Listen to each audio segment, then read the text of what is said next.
recebeu para aprender Cândido. Foi dado por quem? Recebeu O general Inácio também.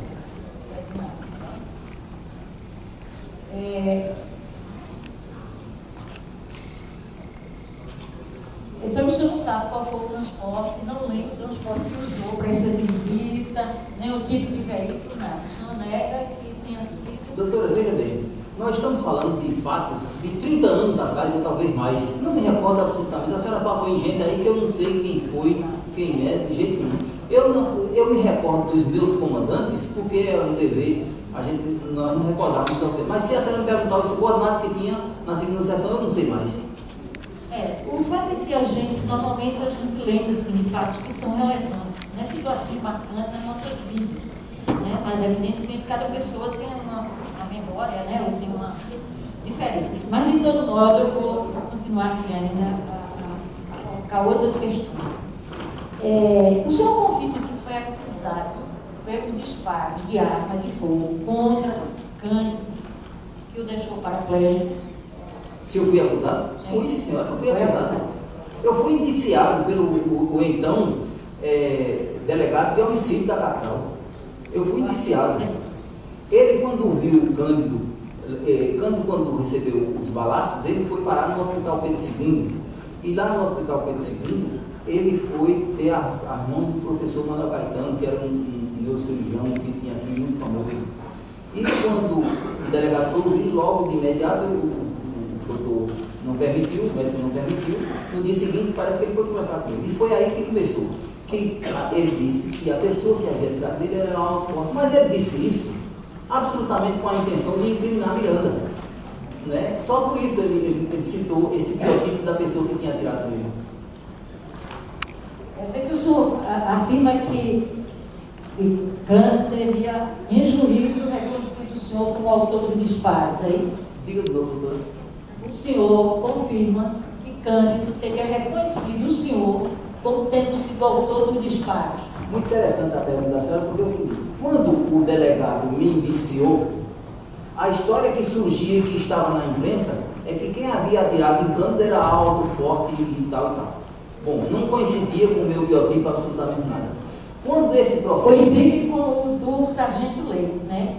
Que trabalhava diretamente no Foi dito o que pelo sargento Leite? Não, estou dizendo que o tipo físico do sargento Leite trabalhava com o senhor. Sim, muito bem. Então, escute. Quando esse inquérito foi ter na justiça, o juiz me convocou para depor, ele solicitou a presença de Cândido também. Então, me recordo perfeitamente que quando eu cheguei lá, devia ter uns 30 jornalistas, inclusive do sul do país, que vieram ver essa audiência, e na presença do juiz, o juiz, ele na cadeira de roda na minha frente, eu de um lado da mesa e do outro, aí ele disse: Cândido, você disse no inquérito, quando depois junto à autoridade policial, que a pessoa que havia tirado em você era alto, forte, mais de 1,90 m, moreno e tal. E aqui na sua frente hoje você tem a pessoa do capitão José Ferreira dos Anjos, da Polícia Militar. Então você mudou o depoimento e está dizendo que, na verdade, acha que foi o capitão, o tenente que foi acontecer. Como é que há uma divergência tão grande do que você disse no inquérito, junto à autoridade policial e agora perante o juiz? Ele respondeu da seguinte maneira: deve estar nos autos. Eu nunca li o depoimento dele, mas foi dito na minha frente. Ele disse: doutor juiz, na verdade eu citei que quem havia tirado de mim tinha sido uma pessoa alta, forte, morena. Mas eu entendo isso como tendo sido naquele momento de pavor meu, era já um pouco escuro, já estava escuro lá na torre. Então, de repente, eu vi aquele monstro na minha frente mascarado. Então, a primeira impressão que eu tive era que era um forte, tal, gigante e moreno, com o palco de luz no local. Mas hoje eu estou reconhecendo aqui a pessoa do tenente Ferreira como tendo sido a pessoa que atirou em mim. Ora, aquilo não fazia sentido nenhum, porque era uma maneira de ele fugir da realidade e vir para cima de mim. Me diga uma coisa: o senhor tem conhecimento que Isoleta Pereira foi considerada como principal testemunha de acusação contra o senhor? Não, senhora, eu não sabia disso, não, senhora. Isoleta Cavalcante, né? Cavalcante Pereira. Não sei como sabia disso. Não tem conhecimento disso. Não, né? senhora. Aí eu perguntaria: quando 2013, o senhor prestou depoimento no inquérito que apurou o atentado de Cândido. Não me recordo, doutora. Acredito, não. Hoje acredito que tenha sido uma vez só. Acredito que tenha sido uma vez só. Não mais. Poderá até ter incluído mais, mas não me recordo. No inquérito policial, o senhor prestou só uma declaração, né? Porque quando o senhor foi requerido, né? Eu tenho aqui o documento. Quando o senhor foi requerido para comparecer em agosto, o senhor deu o primeiro depoimento em 23 de julho de 69. O senhor foi requerido para agosto de 69. Porém, eu tenho aqui um ofício, o senhor foi impossibilitado, né, de comparecer, porque o comando, o coronel-chefe do Estado-Maior da Polícia, né, o Expedito Queiroz, coronel, né, Expedito Queiroz, encaminhou o seguinte ofício, né, ao senhor Arthur Freitas, que era o delegado especial. Né, em atenção ao ofício de referência, informo-vos que o primeiro tenente desta PM, José Ferreira dos Anjos, viajará hoje, às 11 horas, aos Estados Unidos da América do Norte, a fim de cursar a Escola Internacional de Polícia, ficando destaque possibilitado de ser apresentado nessa especialidade. Sem outras para o momento, aproveito que seja para vos reiterar os meus protestos de consideração e apreço. Né? Quer dizer, o senhor foi impossibilitado de comparecer para essa requisição. No entanto, Risoleta Pereira Cavalcante, né, deu vários depoimentos. Inclusive, o primeiro depoimento que ela dá é na comissão judiciária. Estranhamente, né? A comissão judiciária que apurava o assassinato do Padre Henrique. O que aconteceu? Ela disse que ficou apavorada quando viu, lembrando, né, que no dia 28 de abril foi o atentado de Cândido e o assassinato do Padre Henrique foi no dia 27 de maio.